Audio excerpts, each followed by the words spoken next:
o gosto de um bom café.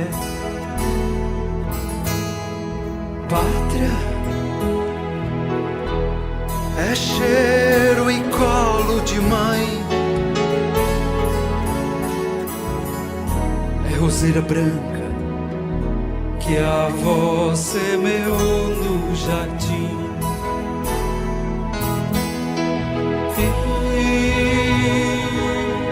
Se o mundo é grande demais,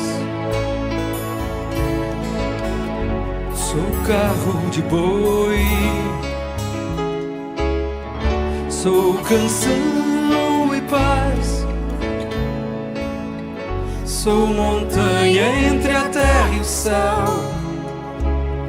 sou Minas Gerais, sou Minas Gerais, são águas, montanhas e um fogão a lenha, a cerâmica e o canto do Jequitinhonha.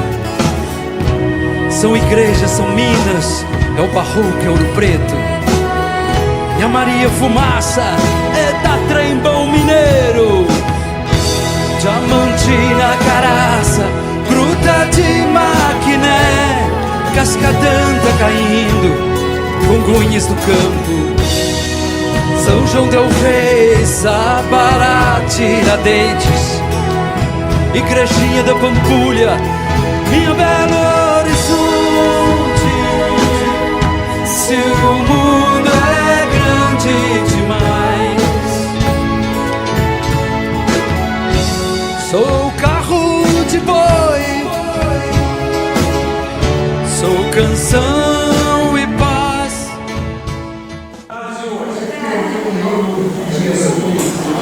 Eu convido para compor a mesa a presidente do Clarão, Marinês, e o relator.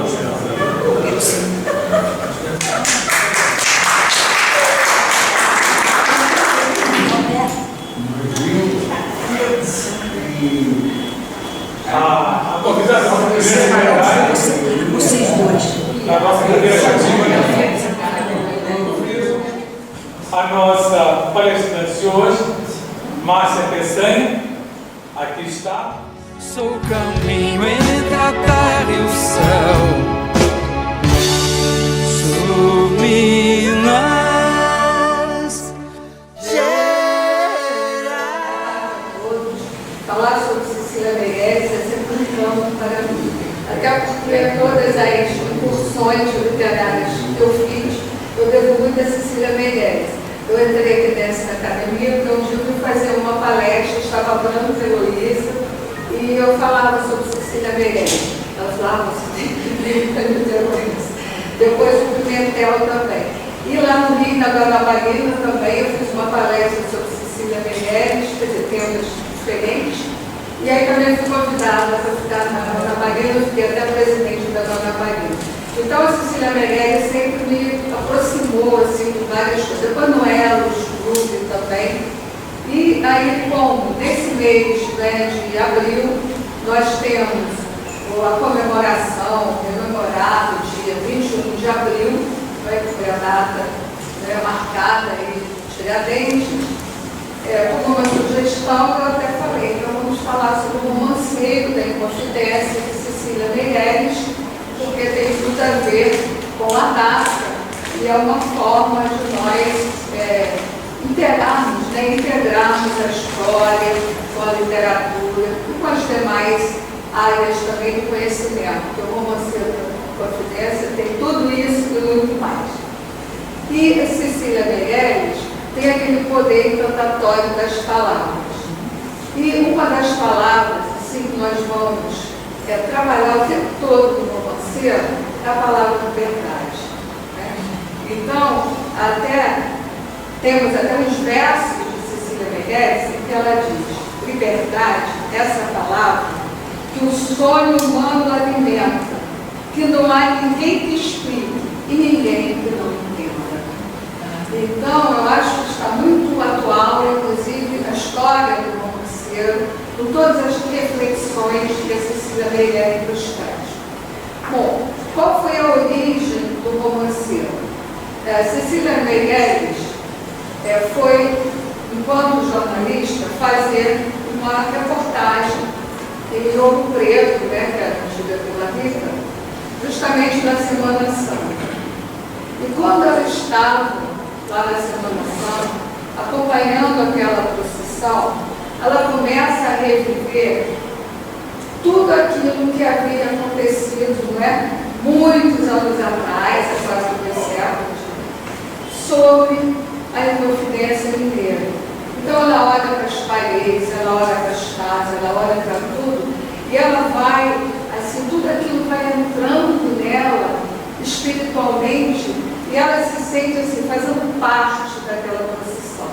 E ela vai dizer assim: na procissão dos vivos caminhava uma procissão de fantasmas. E um apelo irresistível atraía Cecília Meirelles. As pedras, as grades da cadeia, tudo contava sua história. A casa de Cláudio Manuel da Costa ressoava de suspiros de Elisa. Pro lado do Dirceu, a Marília do Dirceu, ela olhava para a janela, via as moças, e ela se lembrava das donzelas de outrora. Então havia todo um apelo, todo um chamamento. E assim, ela diz, aquela Semana Santa foi o que ela acompanhou ao longo daquelas ruas tenebrosas, como se fosse a própria subida ao Calvário, Porque nós temos as estações da Via Sacra. E ela, acompanhando a procissão, ela ia também fazendo essa transposição para a caminhada do Tiradentes para a Forca. E ela diz, e na verdade, aquela foi a última Semana Santa dos Inconfidentes, a do ano de 1789. Então, ela já fez aí a junção, do próprio Calvário, do Cristo, e da Semana Santa aqui do Tiradentes. Então, tem os exemplos que eu vou mostrar aqui, por exemplo, na página 41, para mostrar esse apelo que ela sente por tudo isso, quando ela diz: tudo me chama, a porta, a escada, os muros, as lajes sobre mortos ainda vivos, dos seus próprios assuntos inseridos. Assim viveram os chefes e cativos, um dia, neste campo entrelaçados, na mesma dor que médicos e altivos. E assim me acenam, por todos os lados, porque a voz que tiveram ficou presa na sentença dos homens e dos fatos. Então, ela justamente quer, nesse momento, dar voz a todos aqueles que ficaram com essa voz presa. E ela diz: Isabéis, Doroteias, Eliodoras, ao longo desses vales, desses rios, viram as suas mais douradas horas. Tudo em redor é tanta coisa e é nada. Lise, Anarta, Maria, quem procura? Quem responde a essa póstuma chamada? O passado não abre a sua porta e não pode entender a nossa pena, mas nos campos sem fim que o sonho corta, vejo uma forma no ar subir sereno, vaga forma do tempo desprendido. É a mão do alferes que de longe acena, eloquência da simples despedida. Adeus, que trabalhava para todos. Esse adeus estremece a minha vida. Lindo isso, Tem emoção. Então, ela vê nesse momento o próprio Tiradentes acenando, Quer dizer, na imaginação dela, ela está fazendo essa reminiscência. E depois também, ela, quando sai então de Ouro Preto, ela chega, tem que escrever, porque os fantasmas me acompanham. Essas vozes interiores estão dentro de mim. Então, ela leva 4 anos fazendo pesquisas, vendo documentos e estudando tudo que ela podia sobre a Inconfidência Mineira, para que ela pudesse, então, escrever essa obra que se chama O Romanceiro. E ela vai dizer, então, na página 42, 42 e 43, e depois na página 41, estou vendo só fragmentos, tá? E que ela vai falar, por que é romanceiro? Na Idade Média, né, nós tínhamos os chamados cancioneiros. Então, os cancioneiros, eles continham as canções, né, as canções de amor, de amigo e outras, e eram musicadas, eram cantadas. Quando Cecília Meirelles escreve um romanceiro, é porque ela é uma obra composta de 95 textos, sendo 85 romances, 5 falas iniciais, 5 falas e 5 cenários. Aí, por que romanceiro? Porque romance não era como nós chamamos hoje. Eram pequenos episódios, né, de cunho popular, e que eles eram chamados então, de romances. E como ela vai contar aqui várias sequências, ela vai chamar de romances, tá? Por isso vai ser romanceiro. E eles não são cantados, mas a musicalidade dos versos de Cecília Meirelles, essa musicalidade vai tornar justamente todo o romanceiro da Inconfidência numa síntese de musicalidade pela voz dos poetas, pela voz da Cecília e pelo enlace que ela vai fazer. Porque Cecília Meirelles, ela era assim, muito mais ligada ao simbolismo, uma escritora moderna, e no simbolismo nós tínhamos muito essa parte da sugestão, da sonoridade, né? Haja vista vozes veladas, veludosas vozes. Então, toda a poesia de Cecília Meirelles, ela é cantante, não é? E sendo assim tão cantante, há também a comparação com os córregos, com os riachos que surgem no romanceiro e que servem também de cenário, né, para Doroteia, Marília do Dirceu e todas as outras, porque ele revive o arcadismo, que foi aquele momento, né, que um grupo de poetas aqui no Brasil, né, estou falando da Arcádia, aqui no Brasil, eles então com suas ideias libertárias, né, pensam em libertar o Brasil, não pagar os altos impostos, né, daí a derrama toda a história e se perpetua. Então, nesse romanceiro, nós temos então esses 85 romances, tudo é contado a respeito de Minas, olha as primeiras ali, a época do ouro, a época do ouro, até Chica da Silva tem um episódio de um romance que é sobre Chica da Silva.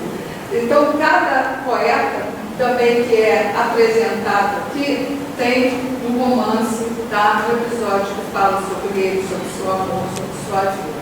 E de todos, o menos assim, erudito, daí até a grande interrogação, era justamente o Alferes, que os outros tinham até posses, estudavam fora. Então, até hoje fica essa dúvida, né? Porque justamente foi o Tiradentes. Mas a Cecília Meirelles, então, leva todo esse tempo fazendo essa escrita.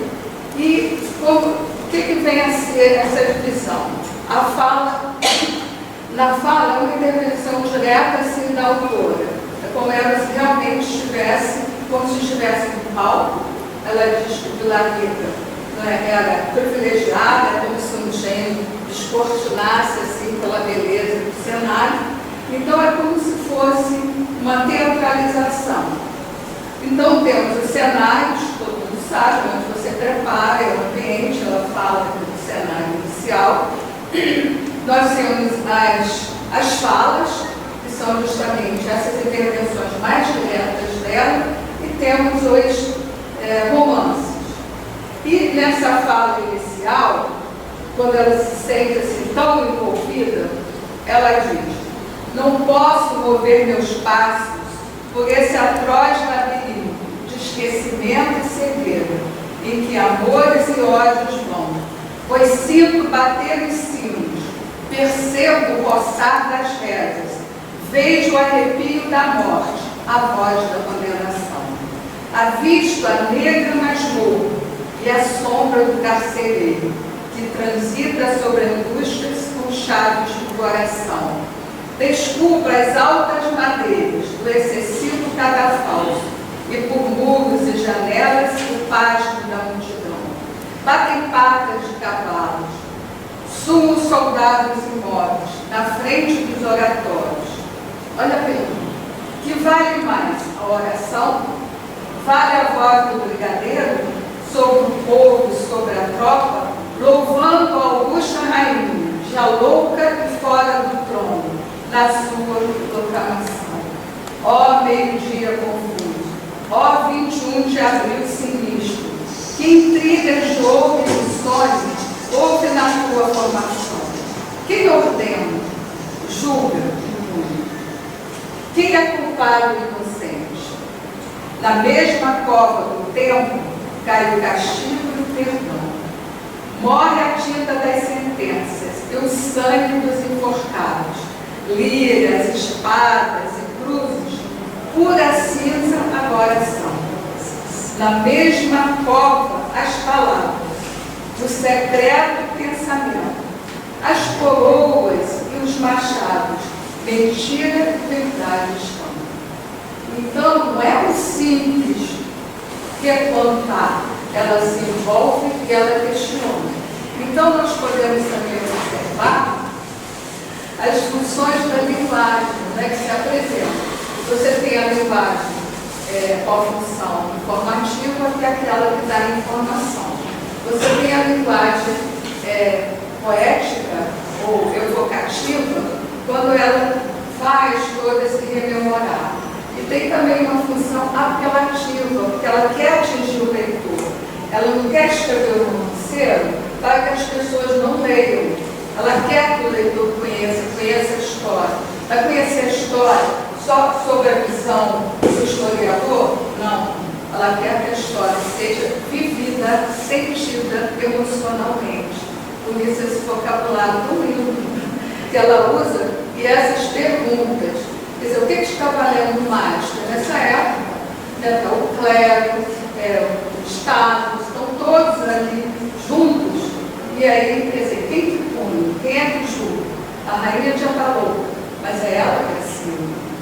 Então, é a assinatura dela, né, a palavra que decreta. Bom, então aqui continua várias assim, apresentações e ela faz também a apresentação do primeiro cenário. Eu não vou ler todos, eu vou só um fragmento de cada coisa. No primeiro cenário, ela diz que ela remonta, tá, ao arcadismo e ela vai usar, então, a linguagem própria dos árbitros. E uma outra coisa que ela também fazia é, o romanceiro, ele não tem uma única linha assimétrica. Nós temos versos da redondilha maior, com 7 sílabas, né, o heptassílabo, temos uma redondilha menor, né, sílabos, temos decassílabos e temos até alguns versos de 4 sílabas, que são os versos do final, quando ela tem a última fala, que é a fala dos enforcados. Então, cada situação, cada cenário, tem também a modulação dos versos que ela coloca. Então, é muito interessante que você não se canse. Quando os versos são longos, ela fica alguns bem pequenos. Então, fica um texto melódico e muita coisa como se fosse realmente o próprio caminhar, o próprio modular. Então, nesse cenário, ela diz: passei por essas plácidas colinas e vi das nuvens silencioso galo, passeio nas solidões esmeraldinas. Largos rios de corpo sossegado dormiam sobre a tarde imensamente e era um sonho sem fim de cada lado. Tudo me chama, ela continua a dizer, a portas, carros, muros. Curvas cinéreas, tenebrosas terras, retalhadas por grandes golpes duros de infatigáveis seculares guerras. Escuto os alicerces do passado, tingiu de incêndio a voz dessas ruínas, de murro de ouro envolto e evaporado. E ela continua, como se estivesse descrevendo esse cenário, por onde o passo da missão rugia, por onde se arrastava, espartejado, um Marte sem direito de agonia. Então, ela está revivendo os locais por onde o Tiradentes passou, né? Isso aqui muito bonito até, o Marte passava sem direito de agonia. Tá? Então, ele continua assim.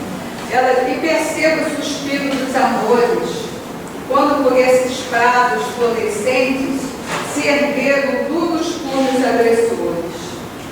Aqui tiniram ferro de correntes, pisaram por ali tristes cavalos e enamorados olhos refulgentes. Então, ela mostra, não é, que tudo ali transpira, tudo ali tem aquele ar, como se fossem as brumas do passado retornando, e ela está revivendo aí tudo que aconteceu na Inconfidência. Depois nós podemos dizer também que com relação, seria o quê? O romanceiro? Uma obra lírica, uma obra épica ou dramática? Se nós formos ler Emil Stein, os conceitos fundamentais do poético, nós temos três principais gêneros: o lírico, o épico e o dramático. O lírico é aquele que traz o subjetivismo, o recordar, o sentimentalismo assim, bem aguçado, até a palavra recordar vem de cor, de volta ao coração. E é isso que ela tenta fazer. Então, é bastante lírico, até pela forma que essa se escreve. Nós temos aqui alguns elementos do épico, porque está contando, né, toda a saga de um herói, de um Marte, dependendo do ponto de vista. Ele foi um Marte, foi um herói, mas dependendo do governo da época, ele foi um traidor. Lá então vai muito da visão, do lado que você vê essa verdade. E você pode trabalhar com geografia, tá? Porque todo o contexto, né, da época, o Rio, a cidade, a parte econômica, o contexto cultural. Então, é um texto que ele propicia toda essa interposição. E o livro dela de cunho social, que é esse, né, o romanceiro da Inconfidência. Bom, então já falei como é que o romanceiro se realiza, né? Quanto às rimas. Quanto às rimas, a autora também se utiliza das rimas imperfeitas, das rimas perfeitas. Como eu falei, de acordo com o que ela apresenta, ela faz essa modulação. Por isso o romanceiro, embora ele não fosse musicado, ele é musicado pela composição poética de Cecília. Então ela dá um exemplo aqui de rimas, né, perfeitas. Já se preparam as festas para os famosos noivados, porque entre Portugal e Espanha breve serão celebrados. Ai, quantas cartas e acordos redigidos e assinados, porque o Tomás Antônio Gonzaga, né, ele vai para Moçambique, ele vai ser exilado, e ele deixa a Marília aqui aguardando, e ele chega lá e se casa com Júlia Mascarenhas. Então, aí tem também um outro romance aqui que é sobre a Marília, quer dizer, a Marília menina correndo nas praças, a Marília apaixonada, e depois a desilusão amorosa de Marília, porque o seu amado nunca voltou. E tem outras histórias aqui, outros romances, que naquela época era o ensino que você dava da vida namorada, guardava como recordação. Então, tudo isso aparece nesse romanceiro. E justamente por isso que nós temos, como se fosse uma música, você tem um momento trágico, não é? Da masmorra, da cadeia, do enforcamento, você tem depois o amor, a suavidade, na época chamadas donzelas, mas sendo todas com seus pseudônimos, e os poetas também. Então esse romance, né, o romanceiro foi fruto dessa longa experiência histórica, que é considerada a principal obra de Cecília Meirelles. E nós temos então uma síntese, né, do dramático, do épico e o lírico, fazendo um retrato da sociedade de Minas Gerais do século XVIII. principalmente nesses personagens envolvidos na Inconfidência. E quando tem essa parte dramática, como eu disse, em determinado momento, cada hora é um que vem a cena, cada hora é um que vem ao palco, então cada um tem sua história que é contada por ela. Tá? E aí ela vai dizer que Vila Rica é o país das Arcádias, numa alusão direta ao neoclassicismo, que eu já falei, com seus principais poetas e suas pastoras, que era a limitação, né, que eles faziam do arcadismo. Então nós temos Glaucete, Saturno, Nise, Dirceu e Maria, e todos os outros. Quer dizer, já era uma vida idealizada também, desse próprio arcadismo. Então, o que esse romance conta? Um breve resumo, depois eu dou os exemplos. A insatisfação, a revolta contra a corte portuguesa, e aí eles vão buscar também a confecção de uma bandeira. Esse capítulo é bem interessante. Liberta os pais herdados, né? Liberdade e identidade. Então, nós temos aqui na página 98.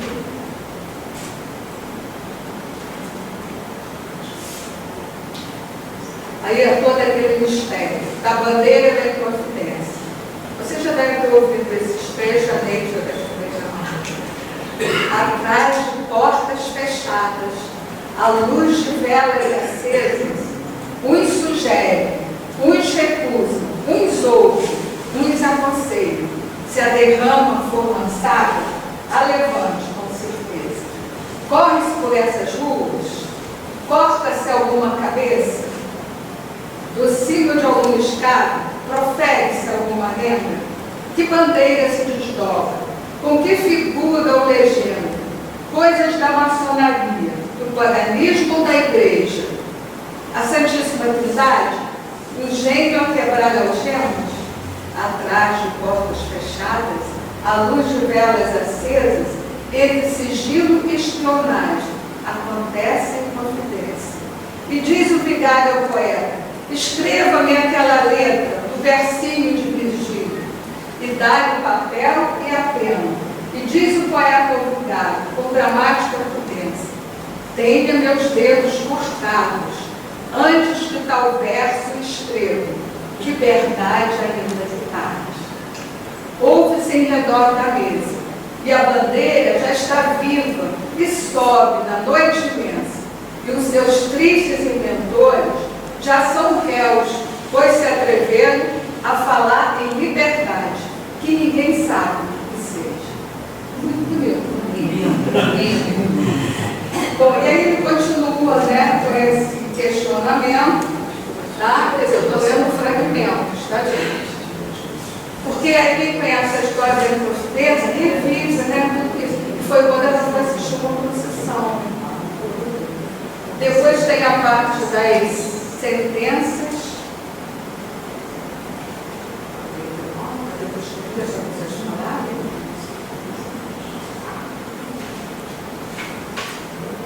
Das sentenças tem essa. Depois tem na página 160 também, que é muito interessante, que aí já está se preparando, né? Que ela diz: já vem o peso da vida, já vem o peso do tempo, pergunta pelos culpados, que não passarão tormentos, e pelos nomes ocultos dos que nunca foram presos, diante do sangue da forca e dos barcos do desespero, julga os donos da justiça, suas balanças e preços, e contra os seus crimes lavra sentença de desprezo.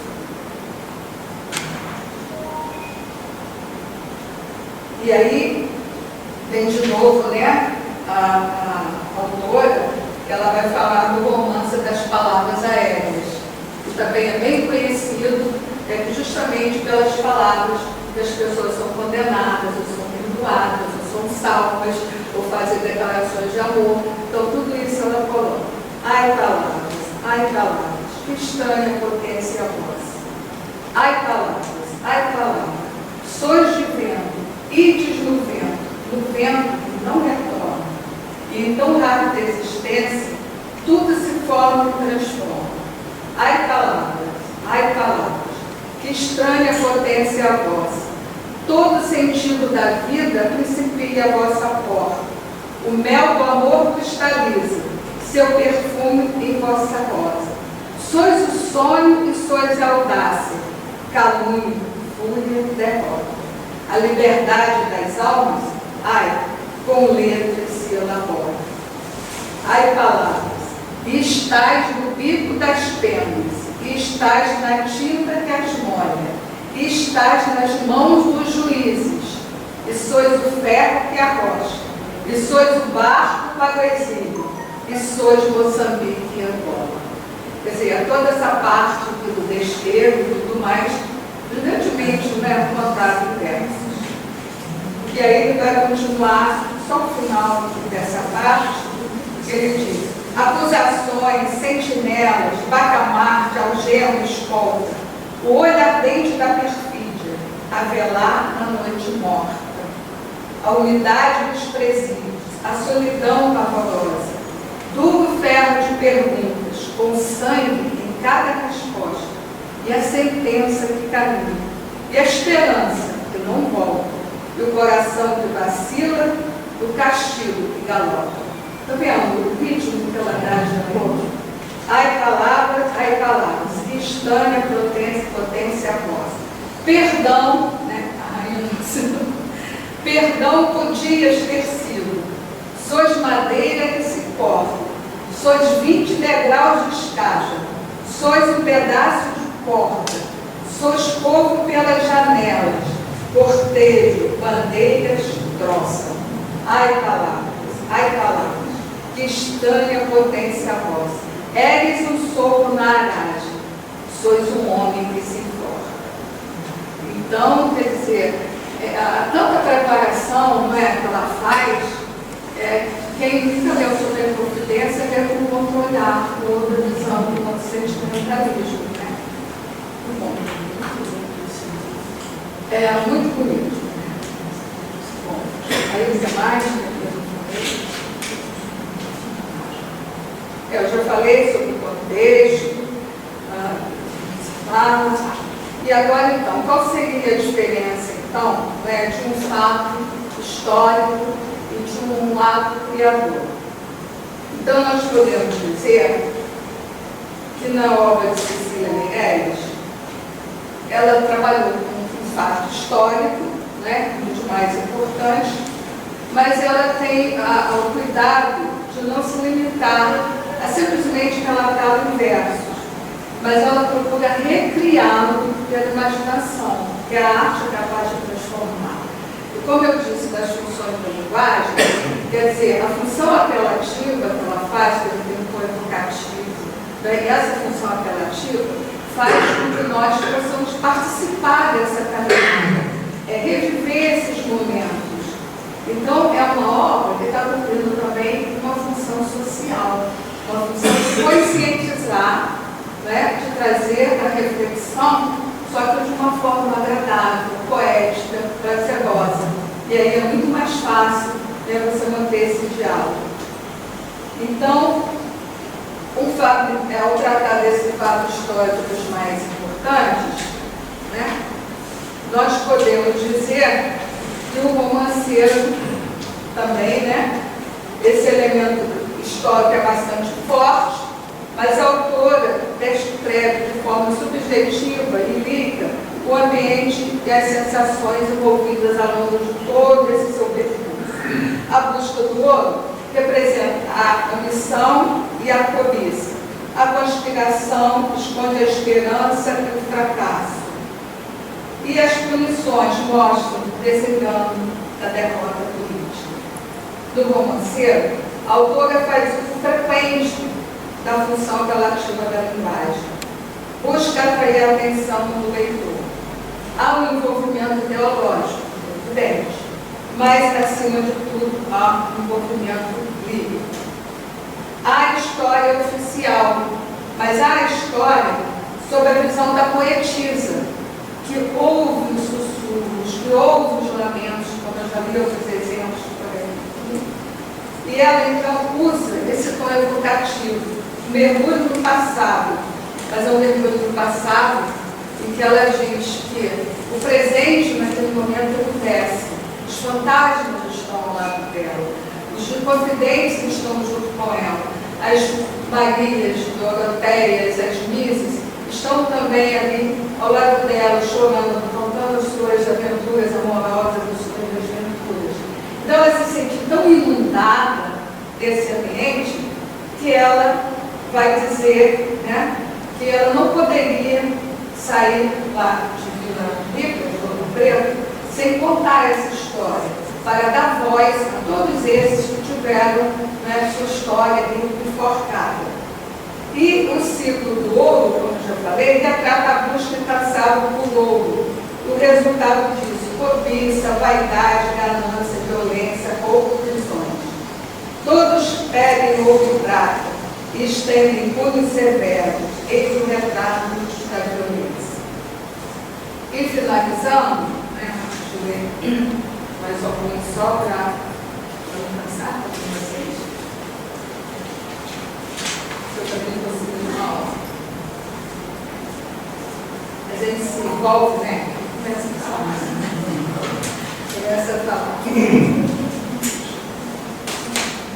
Então, mais líquida do que narrativa, a obra assume o lado, sempre que o escritor, quando escreve, por mais que ele queira ser isento, ele assume um lado, ele assume uma posição, ele assume uma visão. E ela aqui assume o lado dos derrotados, que foram depois transformados em heróis da independência do Brasil, denunciando o sistema colonial, né, que favorecia a exploração dos desvazios. E ela diz: a terra tão rica e, ó almas inertes, o povo tão pobre, ninguém que protege. É bem atual. Então, convém ressaltar, né, que determinadas verdades servem à explicação dos fatos. E, mais na obra de arte, a pessoa busca aquilo que é principal, ou aquilo que vai compor, né, o seu cenário, o trabalho do artista. Então, o artista pode dizer a mesma verdade que o historiador diz, porém de outra maneira. Seus caminhos são outros para atingir a comunicação. Há um jogo de palavras, de ritmos, de insinuações, né, de alterações, ela é toda musical, assim, na grande parte.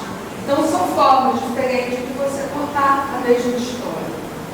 Então, segundo a autora, era preciso iluminar esses caminhos que ficaram lá esquecidos e seguir o rastro do ouro. E ela então também diz que é como se fosse o ouro formasse um colar, não é? Porque ele vai se serpenteando pelos rios. E se nós, do literatura, trouxermos para uma metáfora maior, quer dizer, esse próprio colar vai serpenteando assim com o ouro, quer dizer, a riqueza, a joia, o brilho, o próprio ouro, esse próprio colar, e vai fechar esse ciclo que o ouro vai enforcar as pessoas. Então, quer dizer, o próprio colar, o próprio ouro, ele trouxe riqueza, amor, glória, mas ele traz a morte, né, justamente porque ele provoca todo aquele exagero de cobrança dos impostos. Então, ela ilumina, né, esse caminho com suas palavras, com que ela conta. E essa cadeia, né, do próprio colar prende e mobiliza os inconfidentes no destino todo.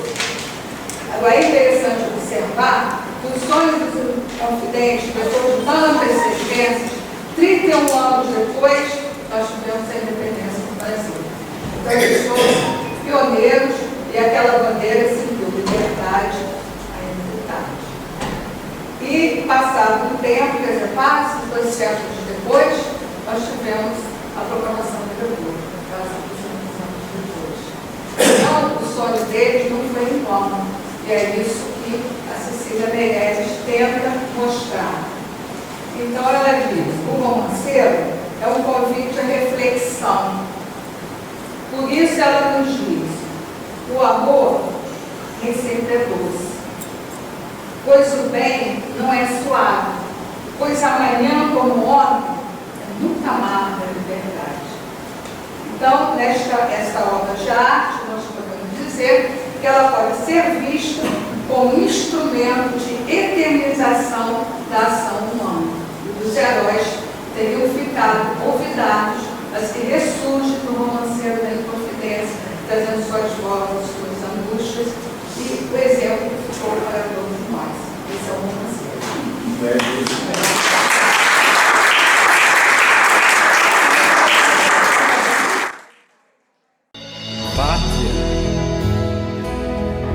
Pátria é o fundo do meu quintal, é broa de milho e o gosto de um bom café. Pátria. Vai lembrar, quando perguntaram para Flaubert quem era Madame Bovary, ele disse: Madame Bovary, c'est moi. Eu sou Madame Bovary. E a Cecília Meirelles, a gente tem essa sensação assim, de que ela vai ressignificar. Ela tinha uma busca de liberdade, que era uma coisa extraordinária dela. E quando ela reconta essa história, e que ela, de certa forma, faz um link com a bandeira, ela resgata essas vozes no leitor sem o sofrimento, mas com a liberdade. A palavra que ressignifica é a palavra liberdade. Né? Tem um escritor mineiro também, chamado Paulo Amador, que ele diz o seguinte, que Minas do Brasil, de todos os estados brasileiros, Minas é aquele que mostra que o Brasil tem história. Porque quando você passa por Ouro Preto, por aquelas cidades todas, Mariana, vai passando por aquelas cidades, você vê que o Brasil, ali tem vozes, que ela captou e libertou essas vozes, essas opiniões. Então, você olha e diz, pô, o Brasil não foi assim, faça-se. Então, é sinal que teve tem uma história. E essa história, que a gente não vê muito aqui no Rio de Janeiro, né? Não vê. Em São Paulo, não, a não ser que você vá aos museus, não é isso. Mas Minas, você olha e diz, eu estou dentro da história. Eu voltei num tempo passado. E você reconstrói essa história. Então, é muito interessante, é um jogo que ela faz nesse processo de desconstrução e construção, que ela é como se fosse uma catedral gótica daquele momento. Não gótica, o que a catedral gótica representa para a Idade Média. Esse livro representa para esse período da Inconfidência Mineira. É muito interessante. Essa palavra que ressignifica, essa palavra que ressignifica e dá uma liberdade né, ao ser humano, após uma leitura, ao leitor.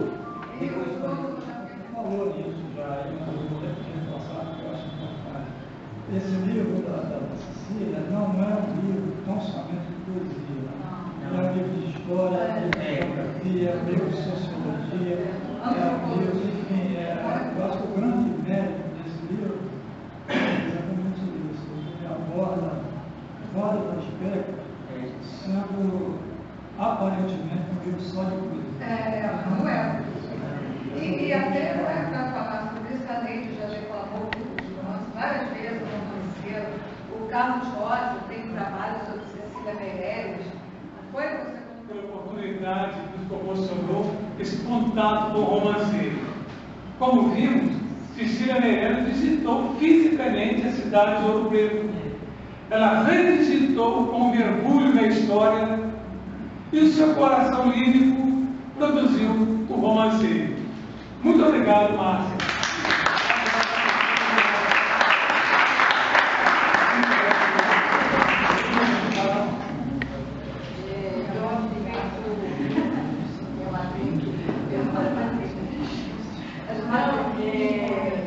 Eu quero agradecer a Márcia essa oportunidade que nós tivemos nessa tarde, que uma maestria que só uma professora, uma educadora, essa formação que você tem de literatura, porque eu não tenho formação em literatura, não sou professora de literatura. Então, você nos presenteou, como bem colocou o nosso presidente. Então, eu só tenho a agradecer a você essa oportunidade que me motivou a adquirir a obra.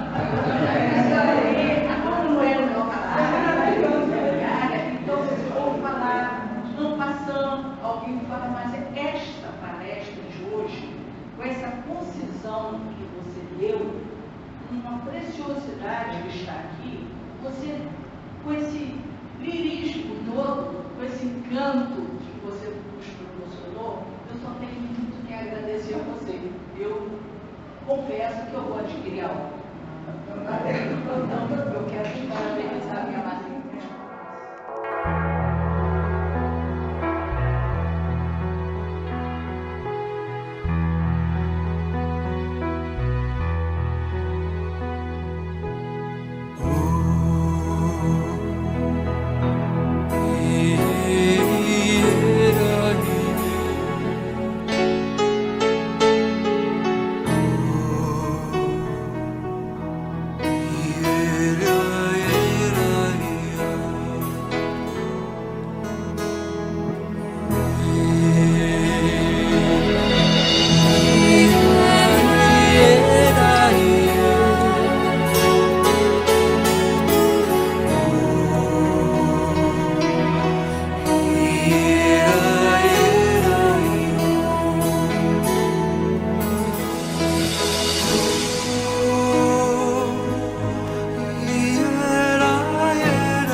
Pátria é o fundo do meu quintal,